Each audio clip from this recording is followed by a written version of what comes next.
Hey, what's up, everybody? Yellow Turtle here with my co-host Beef.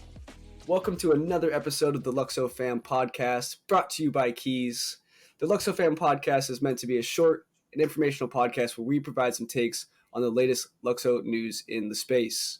Today we have an incredibly, and I mean incredibly special guest with us today from the Luxo team, who is here to discuss some topics around security in the Luxo network. Before we pass it over to Jean from the Luxo team, let's pass it over to my co-host Beef. Beef, how are you today? Pretty good, pretty good. I haven't had my coffee yet, but the excitement from this interview's got me going. I got my coffee brewing right now. Yeah, very, very excited for this episode. I just want to say thank you to Jean for coming on and taking the time to meet with us the day before Luxo mainnet launches, right? So it really shows how dedicated the team is to supporting the community and everything like that. So to kick it off, to start this podcast off on the right foot, Jean, I want to hear how you're feeling right now. What are your some thoughts as we approach mainnet? It's been a long time coming, and I know you guys have been putting in endless, and I mean endless hard work. So it's got to feel really rewarding. Are you excited? Are you nervous? Walk me through some of your feelings right now. Yeah, so hi everyone. Yeah, and thanks Beef and Yellow Turtle for inviting me to this audio space today. And yeah, well, how I'm feeling, I think it's a mixture of a lot of things. Well, because it's really a big day and a big week, and yeah, it's really the first milestone of a very big and long project. I mean, for Luxo, because Luxo started really way before I joined the team. But yeah, I mean, I'm from my individual experience, yeah, it does feel like a really, really exciting moment this week, and yeah, and particularly yeah, a bit nervous, but yeah, it's a lot of different things. But yeah, really, really excited to tomorrow, the rest of the week, and and most importantly, the coming days. Yeah, and Jean, could you give a little bit of your background at Luxo just so that we can inform the listeners? Yeah, sure. So, yeah, so I can quickly introduce myself. So, my name is Jean. As you can imagine, for my first name, I'm from France. I basically have been into, so yeah, I'm a smart contract engineer at Luxo, and I work with very closely with Fabian and the rest of the smart contract team, Yaman, Daniel, and Maxime on the LSPs, which is the Luxo standard proposal. So the standards and the implementation in Solidity, which basically form the main aspect and the main core component of what LUKSO is, which are really these core building blocks that we want to develop so that everyone can use and can build and can be adopted for any non-technical users. And in terms of background, I've been really I've been working as a developer for around 6 years now. I started in web development, so I was doing front end, then moved to back end, and I got into blockchain through during my master studies. So I studied a master in entrepreneurship and finance, and my master thesis I started to get to know Bitcoin, Ethereum, and smart contract with a friend of mine who was doing his own thesis on ICOs, which is quite funny because it's the first thing I've learned about blockchain. It's ICOs, and Fabian Wockersteller, the founder of Luxo, is the one who founded the token standard, the RC20, which led to that. So it's a bit of a yeah, it's quite it's basically the first thing that I've learned about blockchain, and I got really interested into the technology. I read the Bitcoin white paper quite in depth, started really reading the technical aspects of Bitcoins. And I'm based in London, and in London we have a chance to have a lot of events for both developers, business people. And I started over time to go, because I'm really technical, I'm really keen into the technicalities of things. So I started to go to events and to workshops to learn smart contract development and Solidity. And I worked on a contractor basis, freelance side of my job, into Solidity development and blockchain development. And now it's going to be a year and a half ago, I basically got in contact with Fabian's through my articles. I write a lot of articles on Solidity. I write an article series called All About Solidity. And yeah, and I got introduced with Fabian about what Luxo is, universal profile. and I really got very inspired by what Fabian is trying to solve in the whole ecosystem. I think Fabian is really trying to reach like a fantastic goal to like really bring a very complex and in-depth and technical technology, like something very like blockchain is really technical. It's trying to bring that to a wide and non-technical audience.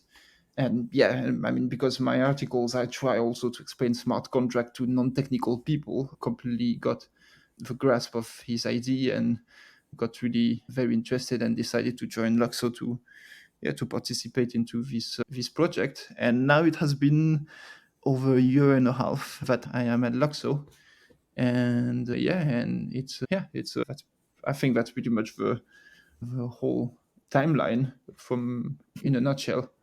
Yeah. Wow. That's awesome. That's a really inspiring story, to be honest. It's only 6 years as a developer, and you're working for probably one of the most cutting edge projects out there. And shout out to you guys. Kudos to you guys for the technical documentation that you guys have put together for the LSPs and just the LSPs in general. I mean, I'm semi-technical. I have a mechanical engineering background, so I can understand technical aspects of things, but definitely not blockchain expert by any means. But I've read the documentation for Luxo standards multiple times, and then I've worked with Daniel on making the LSPs of the week, and they're so easy to follow and so helpful, and the amount of power each one wields is really insane. So yeah, I just want to say kudos to you, and that's an amazing backstory. And I'm glad you're in the community and in the space, and we'll definitely have to start sharing out your articles some more. So yeah, really thanks for that. I appreciate that a lot.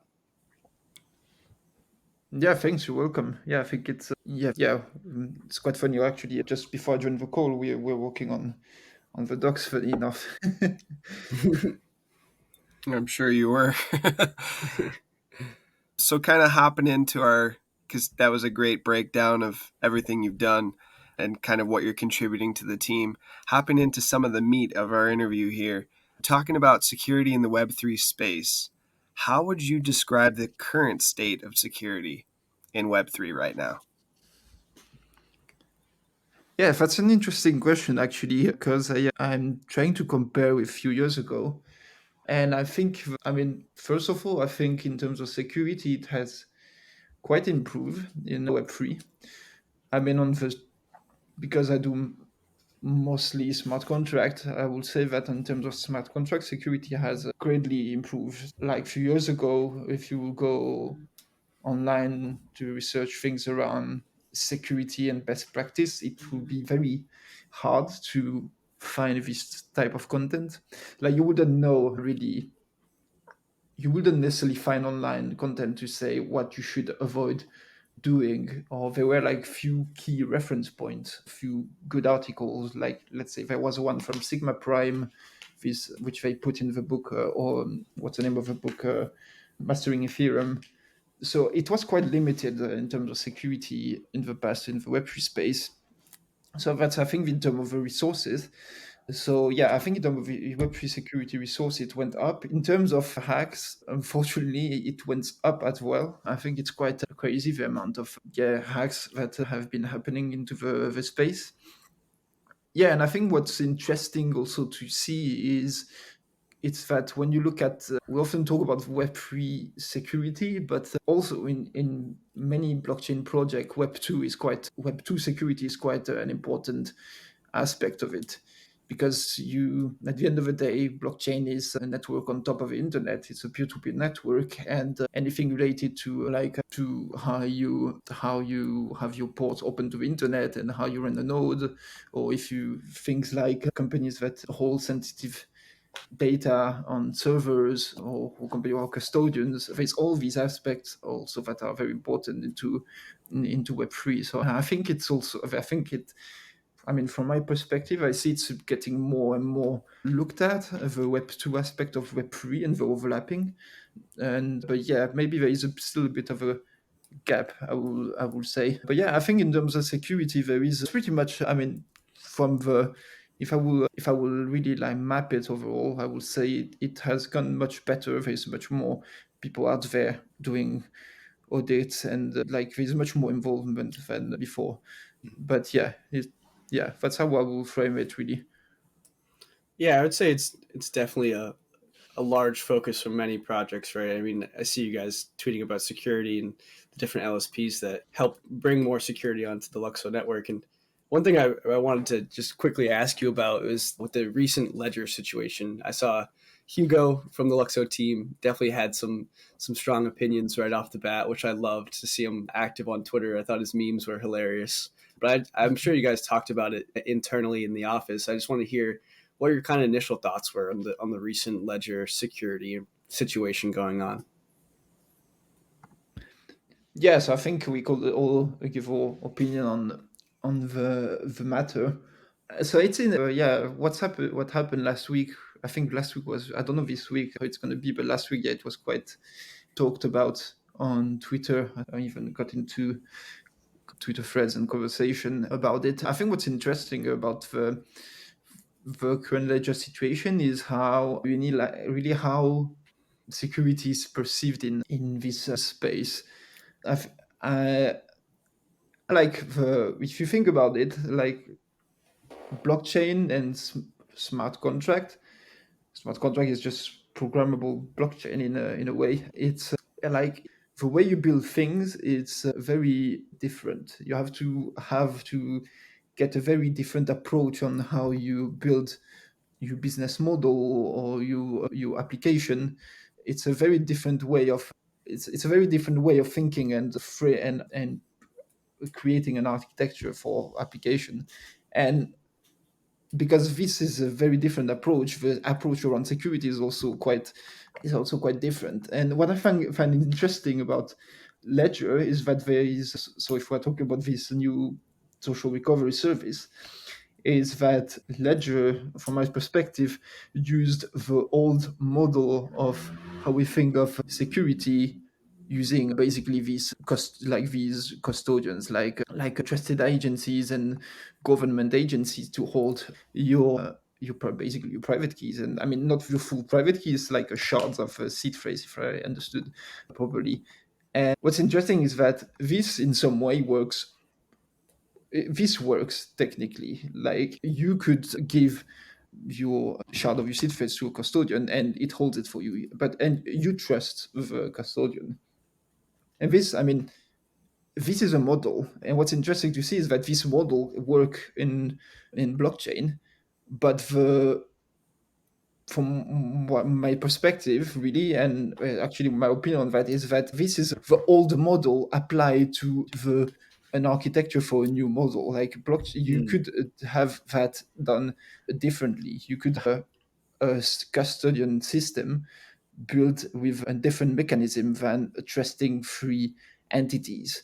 and and I think where it's what is complicated that this technically work, but it goes into the contradictory with the whole culture of Web3 and blockchain. People who are really believe in blockchain and Web3, they are people. They believe in the people. They believe in this, that everyone has its own bank, has its own responsibility, and putting these free trusted entities in the middle is quite a contradiction. So yeah, I think if I would summarize it in one sentence, it's like the new feature that Ledger proposed is a feature that is something that works on top of the Web3 architecture. But in terms of user perspective and culture, it's not something that really match with what users in Web3 really are looking for, are expecting and looking after. Yeah, that's how I would see it, if that makes sense. Thanks for your honest opinion on breaking that down. That's a pretty good insight. And yeah, I completely agree with, does it really truly fit the Web3 culture? The route that they took, there were other options, and yet they chose this one. When you choose different options, there's a little bit of give and take, but it's interesting that Ledger would decide to go that route. So when you kind of think of like what Luxo's doing, what security options open up because of the standards, those LSPs that you guys have been working on? What's available for like the users? Yeah, so that's actually a very interesting to do this comparison.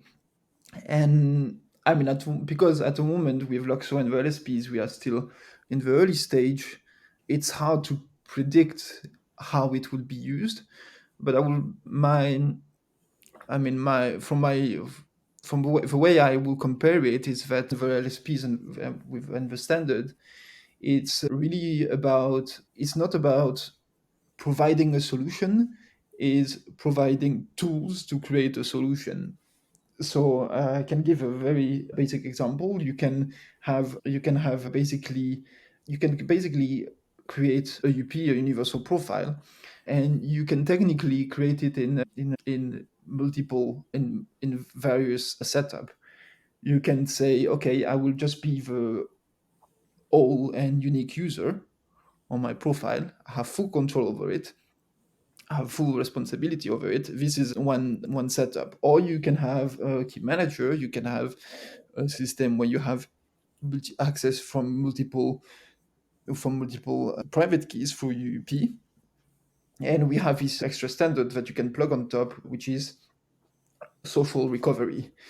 And I think I think probably the LSP 11, so the standard number 11 of Luxo, the social recovery, if you will, if which this is the closest to the Ledger new feature.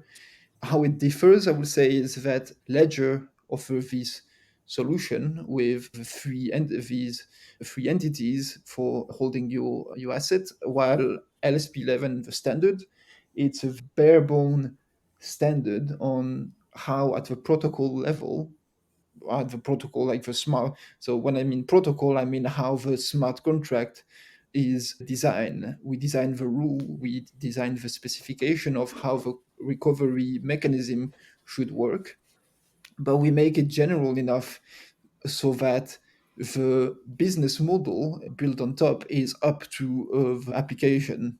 So you have so the how it works is you just have a generic system of guardians and threshold. So you can decide, okay, I just need one guardian approval to recover. If I lose my access to my profile, I just need one guardian. So you can configure it to say I need two guardians or I need 10 guardians. You can decide that, and then the services and the application, the at the end, which will be in the form of a DApp that will build on top of this, decide how they want to design their business model. So I think what's really different in terms of LUKSO standard and Ledger the feature is that Ledger it's the protocol and the protocol layer and the application layer is just one thing, while Luxo and the standards is you have the bare bone functioning of the LSP standard, the LSP 11, and the model that you build on top is up to you decide. You can decide the subscription model, like you can say, okay, the user will need three guardians. You can have like another competitors who can create a different service but that use the same LSP standard and says, okay, he can actually not only do three, but it can decide how many guardians he has, and each project can decide the whole revenue model and the whole interaction. So yeah, I think that's how really it differs. That's really the core ideas of LSPs, is that we really make the standard general enough that you can that the basic building blocks at the protocol layer, it's basic or but robust and secure, and what's built on top is really up to the implementation and the project how they want to design. So yeah, I would say it's this separation between the protocol and the application layer. Yeah, that's how. If I hope that makes sense, I can give more detail if you have more question. Yeah, no, I think that makes a lot of sense, right? I mean, the LSPs by nature are, like you said, bare bones but secure, which allows for a lot of customizability from the community to kind of create these D apps that will add these use cases on top of the network. And I think that was made clear in the last hackathon just by well, one, the sheer amount of participants, the amount of categories that were available for people to enter in, and there's an entire category devoted to social recovery. And there were some two or three pretty interesting projects that came out with a good user experience that allows you to recover your universal profile. And I think that it was really interesting as well what you said about the LSP6, because I think that's, after reading the documentation, I think it's one of the most powerful standards yet, almost one of the simplest as well in terms of understanding it. But yeah, do you want to walk us through? Were you a part of the hackathon at all, as far as seeing the projects coming in and learning about what was being built during that time? Yeah, absolutely. I was involved at that time on the initial workshops and the judging. Yeah, it was a bit of time. It was a bit of time, but I don't remember. I can remember the name. Actually, trying to find it in my Google Drive right now. I remember like one of the submission for the social recovery category, which had a very nice user interface. It was really intuitive, and I remember I loved it. I think that's great when really people put a lot of effort into making the interface, yeah, like the interface and the usability of the apps like easy to use, and that all the complexity is abstracted. I can't remember the name, but it was really great. Like there was like these it was like a really like a one-page application with this pop-up window, and you will slide through each frame. And yeah, but I can remember the name. It was very nice. Yeah, I remember. That's what I remember. Yeah. Beef, do you remember the name? Was it recovery.social or social.recovery? I forget. I always get it Re- mixed up. Recovery.social was the first place winner Mm. in that It was category.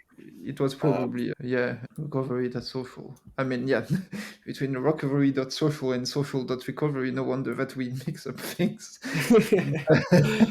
It's like, but yeah, I think it was a recovery.social. That sounds familiar to me. Actually, yeah, I have like the old templates. Yeah, I think it was recovery.social. Yeah, It's yeah. from my understanding, it was pretty much like you said, only using LSP6 and LSP11, which is interesting. Yeah. So like the basic implementation of LSP 11 at the moment is using a LSP 6, and yeah, I think what's also very interesting with the standards is that you just with the key manager, the LSP6, you can have already a very, you can even build your own backup system. So I mean, I can like the way to really imagine is to not talk about. I mean, I think first the big mistake that we do when we talk about blockchain, which I try to emphasize in the docs in LSP6, it's to not talk about private keys and addresses, Mm. but to talk about controllers. I think that's something that I think it's something I try to do even in general when in articles, is to not bring to users the technical term. So like in you see like at the moment we always talk about private keys, and Mm. private keys is like I mean it's really crazy. It's like a very very low level concept. It's like a public key cryptography. It's something that happened under the hood on your machine, like in many different level. When you visit a website and you have obviously an SSL certificate, there is public key cryptography behind the scene. And yeah, and I think that's what is really hard to do, is to abstract this very technical concept to the user. So like for the key manager, in general, what I talk about is it's like to talk about controllers. So controllers is just it's just ways to access your account, and you can think of a controller as a device instead of a private key. The device holds the private keys, so you can have a private key on your laptop, another private key on your mobile, and you can access your UP from either your mobile or your laptop. And if let's say your laptop crash, yeah, that's because you drop a cup of coffee in your laptop and the laptop is gone.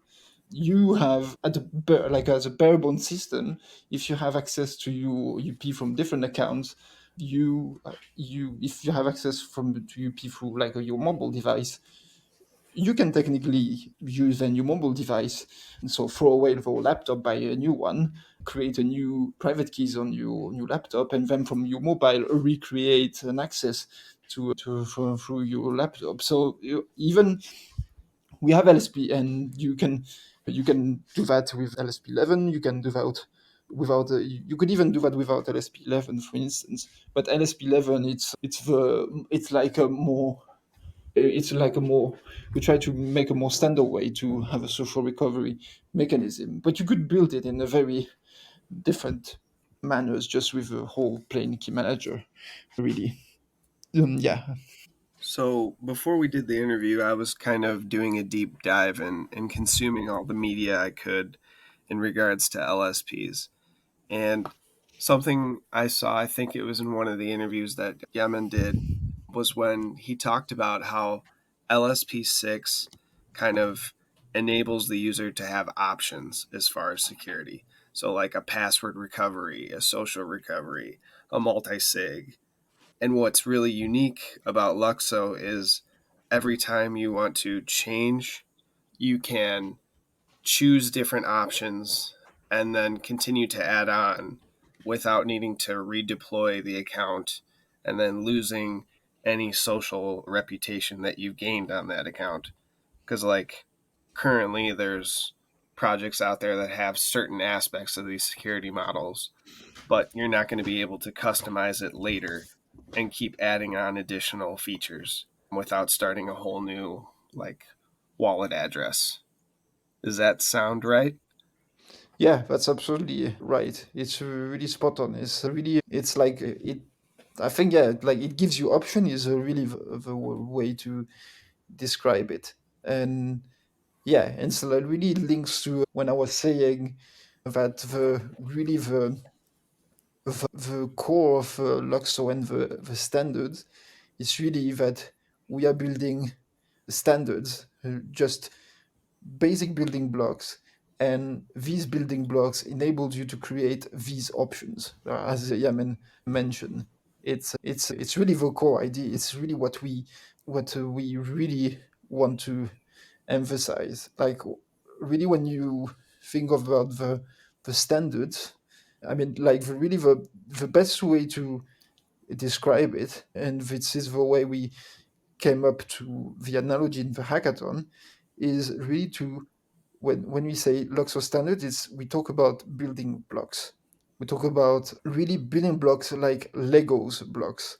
You have, like, when you like if you look at Legos, it's a really interesting idea. It's like they standardize shapes to create, like, the blocks, like the Lego blocks are just shapes in the end, and there is tons of Lego block shape. They are like plates, they had squares with 4 dots on them, they have long linkers, and Luxo is really the same. It's really Lego blocks. You have pieces that we standardize the shape and the behavior. I mean, this, like, at smart contract level, is more, it's more like the behavior and the interface. But if you will abstract that away in terms of giving an analogy, it's like each standard is a Lego block, and you take a lot of different Lego blocks and you assemble them together in the way that you want, and you make them really pluggable components, exactly the same as Lego blocks. And yeah, I think what when Yamin say it gives you option, it's exactly that. It gives you option to create your own little structure like a Lego. Like, you can, if you if we are the few of us with the same box of Lego pieces, and there is 100 Lego pieces each of our box, we will all come up with our own unique, like, little, like, our own little, like, a little piece that we all created with our own ideas. And yeah, I think it's the same thing, really. For Luxo is really that. The standard is really that. It's building blocks that you each of us can assemble in their own way. So yeah, that's really why we say building blocks for a new creative economy. It's the whole idea. Mhm. I love that. I've always loved that analogy of the Legos in the comparison with the LSPs. I think it makes total sense. And after working in the hackathon for on the keys governance DApp, it was made very apparent like the power of the LSP6 because when I walked in, I had some understanding of the technical knowledge of the LSP6, but I really didn't grasp how customizable it was until we started working on it. And then we came up with completely, like, I guess, new use cases for the LSP6 as far as onboarding people to a universal profile that represents a DAO and it represents an entity instead of a person, and then using and modifying the LSP6 to allow users to propose, vote, submit votes, like actually have access to vaults and transfer money from like a multi-sig to different areas within the DAO. I thought that was really awesome, and it really opened my eyes to the possibilities on Luxo that might be possible on other chains, but it doesn't seem like it's talked about. It doesn't seem like it's on the horizon. And for that category that we're in, the DAO voting key manager, I thought it was just really ahead of its time because I don't know if you have anything to input on this, but Fabian has said multiple times that he sees a future of DAOs where you don't need a token, which always kind of boggled my brain a little bit. It's a very interesting concept because it's completely different from where we're at right now in the DAO space. But working with the LSP6 on the hackathon project, it was really eye opening because we could onboard people to the universal profile in a non financial way. Like nothing was gated by a token or anything like that. It was, are you part of the organization? Great, you have access to make proposals now, or you have access to vote on some proposals, and the role-based access control gets as intricate as you want. You could have proposals for certain departments and things of that nature. So now I was just wondering, if do you have any ideas or any opinions on what the future landscape of DAOs could look like on Luxo, and that maybe not be have a token involved?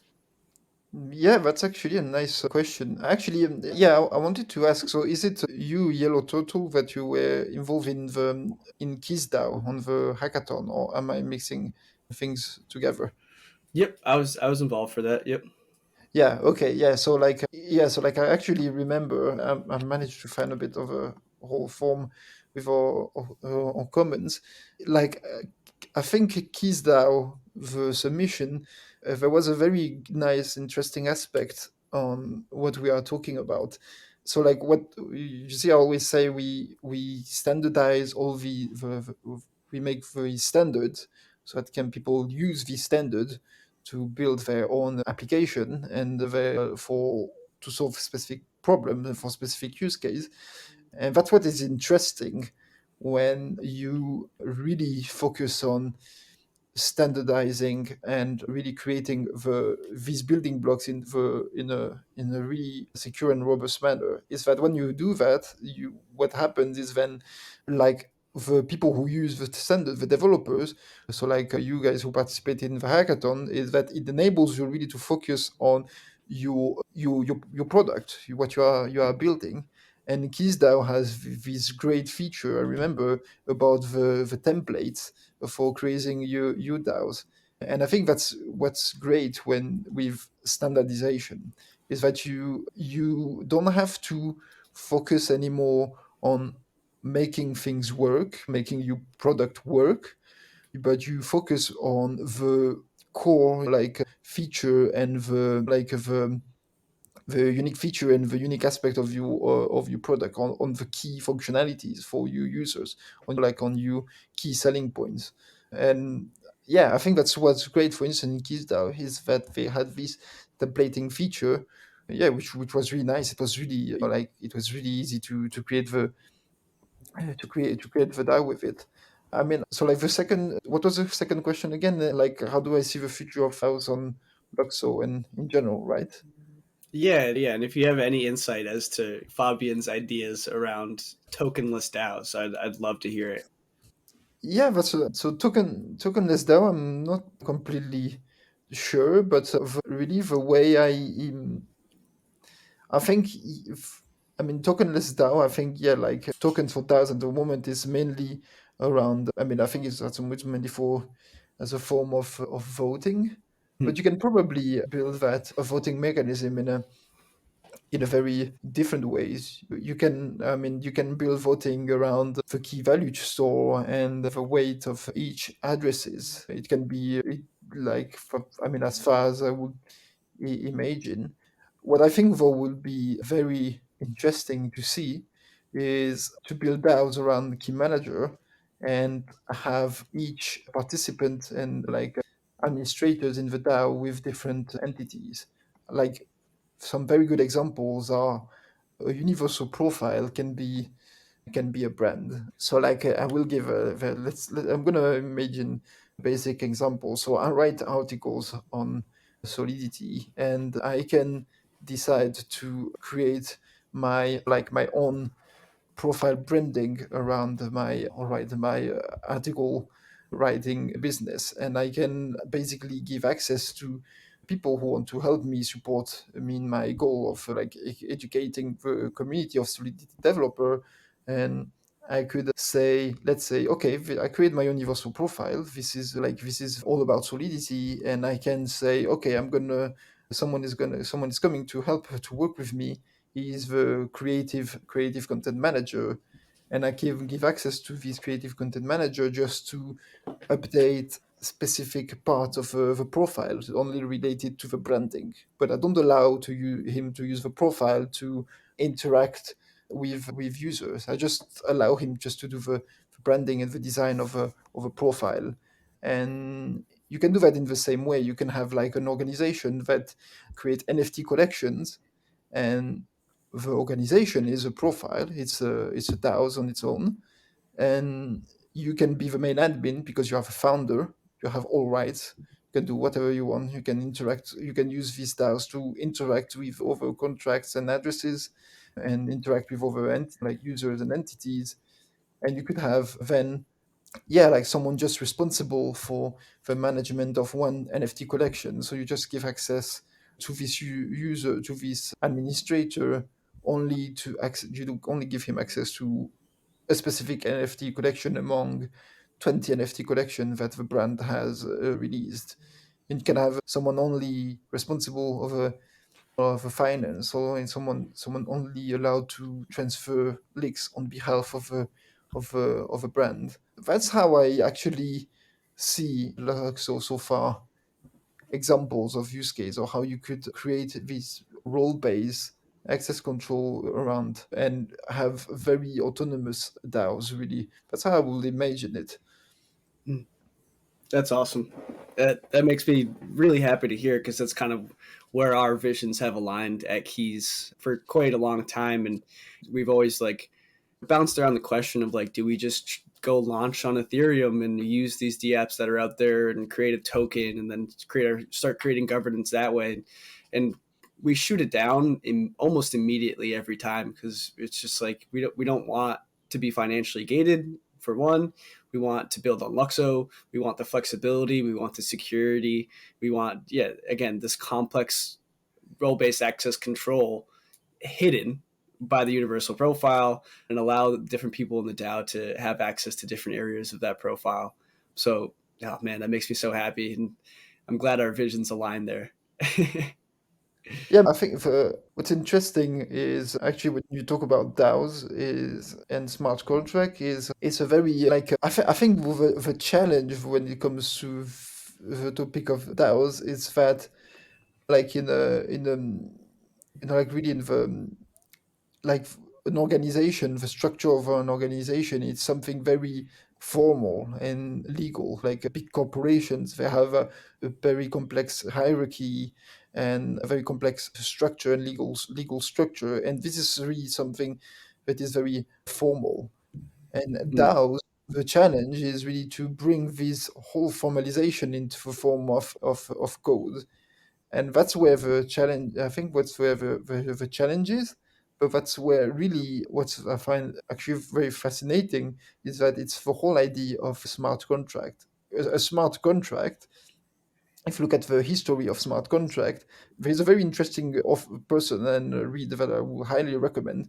It's Nick Szabo, Nick S. Szabo, Szabo, and he basically invented smart contract. He thought about smart contract, and he thought about that way before a blockchain, and he actually made talk at the past around that. What Szabo says is that in the idea of smart contracts, this short article is that smart contracts are basically the formalization of rules translated into code. And DAOs, it's a very complex legal structure and rules, and that's where the challenge is really to formalize this whole thing in the form of smart contract code.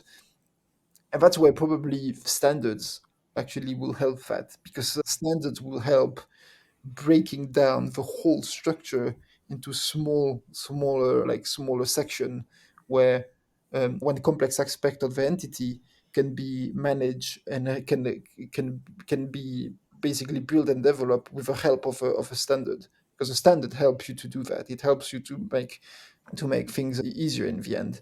And yeah, I think that's where DAOs is really interesting with that, is how we're gonna really formula how we can manage to really translate this formal specification of a company structure, like the whole legal aspect, legal entities with that. And it's really you can find that really everywhere. Like if you go into a small company, there is an accountant. Any company, there is an accountant, and then there is a junior accountant who might join, and the junior accountant might be allowed to, let's say, create invoices, but not editing invoices, or he can access only specific part of like the accounting system.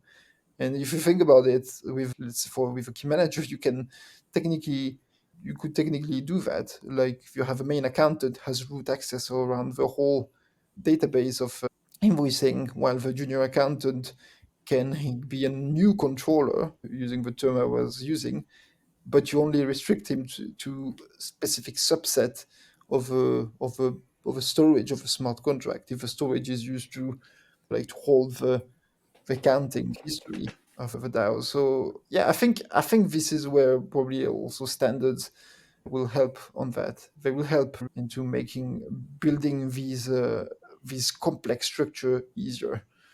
I definitely think that these LSPs kind of enable, like when you speak to the structure of a DAO and limiting individual users to certain aspects of it, give it more of a Web 2 feel, which is awesome because that's what we want it to feel, more familiar, not as clunky, more streamlined. And I think the fact that we're kind of seeing this being built on Luxo is just amazing. From a DAO, from a social DAO on our side, it makes me very excited to know that we can have that customization and have it all laid out. Because the last thing you want is for permissions to be set up incorrectly and then have someone have capabilities to do something that they shouldn't have been able to do. So I think that that's really cool.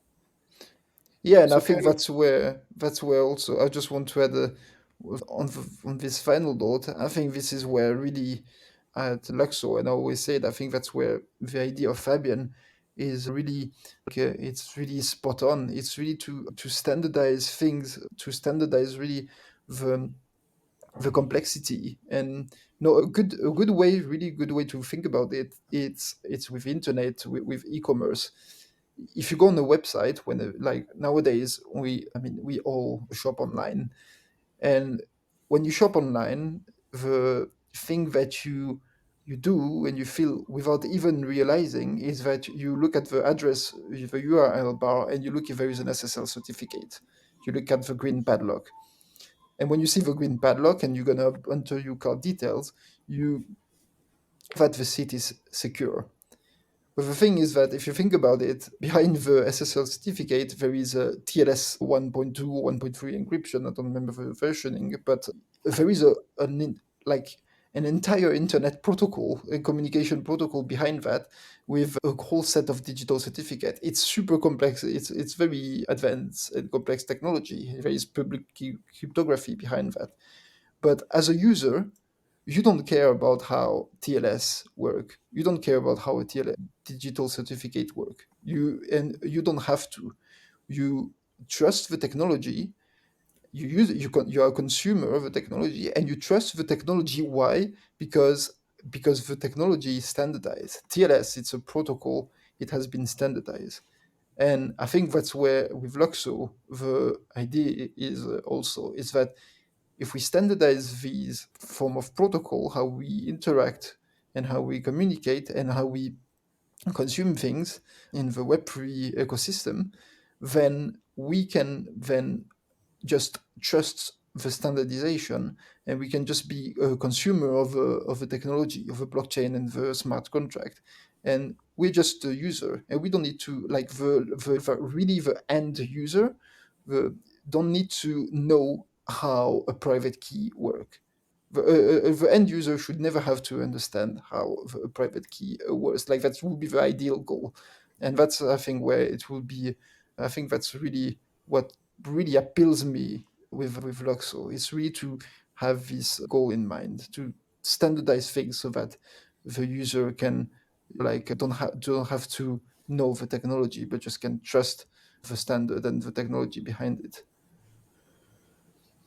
Definitely, and I think that that's the key to more adoption is to have that ease of use and ability to trust in like the process. Definitely. Hey, so kind of circling back, talking about security again and hardware wallets with everything that's happened the past week or so. Where do hardware wallets fit in the Luxo ecosystem? And kind of with the unique features that Luxo brings, are hardware wallets even really like recommended or needed? Yeah, that's actually an interesting question. I don't think I've been asked by people from the community that. I do think, yeah, hardware wallets definitely still fit in the Luxo ecosystem because, for instance, when it comes to a universal profile can be like with a whole architecture with a key manager and the LSP1 universal receiver delegate. It can be controlled by multiple accounts, and you could technically have a hardware wallet with your private keys that holds your main controller or one of your controller to access UUP. So you could technically, in the future, plug in a hardware wallet to your laptop to then use your universal profile. That's something that could be done in a way. I will say that's the only way I will imagine it right now. I will say, because, yeah, it's the first time actually I get the question, which is a very interesting one. Mm, might give me food for thought in the future, which is why also I find it great to talk with community. As I said at the beginning, like, when you talk to the community, you have talk in person. Like, people give you different insights on things to think of. But yeah, I mean, hardware wallet technically is just the private key in the physical device. So you could basically build you could build a pluggable module that you could program a pluggable module that, like, connect your hardware device to UUP the same way that you connect your hardware device to your MetaMask account. At the moment, it's something that you can do. Yeah, and yeah, that's pretty much how I will see it. Yeah, I think in terms of, like some people are prefer, like, holding their private keys in the hardware wallets or rather than wallet, like in the browser.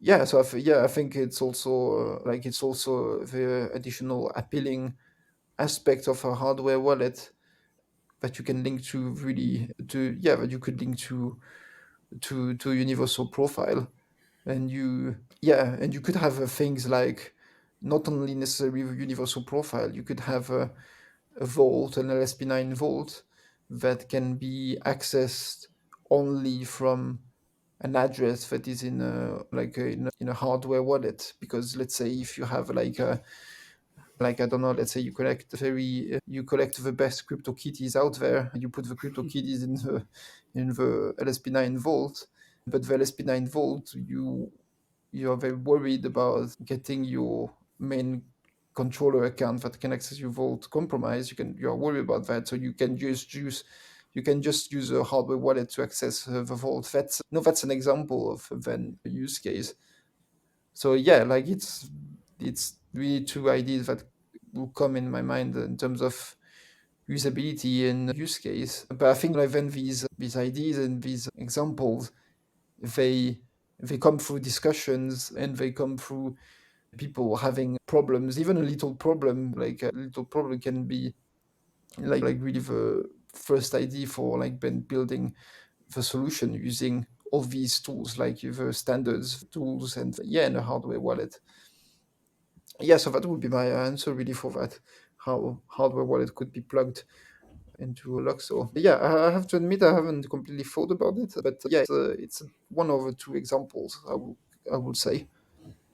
Yeah, no, that makes total sense, and it speaks volume to the Luxo project as a whole, the LSPs that you guys have developed. Any niche use case or different use case that the community kind of poses as a question, I feel like the answer's never been no. Like I feel like it's always the way that the standards were designed, the way that the universal profile was designed was just purely for flexibility. And like looking back to a couple months ago when the account abstraction standard came out on Ethereum, Yaman put out that really nice thread of, because everyone thought it was a quote, a Luxo killer. And Yaman was just like, it's not. It can just be programmed to the universal profile if you really want. And then same thing with the EIP, was it 6551 that came out recently as well. It's just like these can all be rerouted to the universal profile. And now again today with hardware wallets, yeah, it was definitely a question that came up a few times last week with the whole ledger situation, and the answer is yes, it is indeed possible. So that's just really, really great to hear. Yeah, we also have actually we have a standard that is not really talked about, and I really love its LSP 17 contract extension.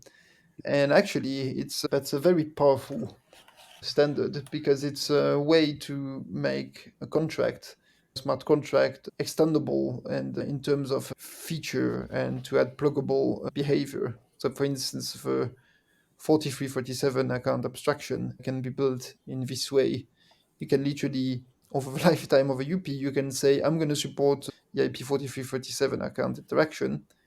And you can say then, okay, I want to disable it temporarily. I mean, like, of course, it's really, it has to be, all of that has to be built. People who have to build the Solidity, the implementation in Solidity, and review it, audit it. But it's way that you can plug these things. And you can also do things like that. You could have, I don't know, you could have things like two-factor authentication for an LSP 17 extension, and the two-factor authentication can happen in the hardware wallet. You can basically give a second authentication factor through the hardware wallet, and the hardware wallet is plugged in terms of interface via as an extension. That can be another example of how things could be built and plugged.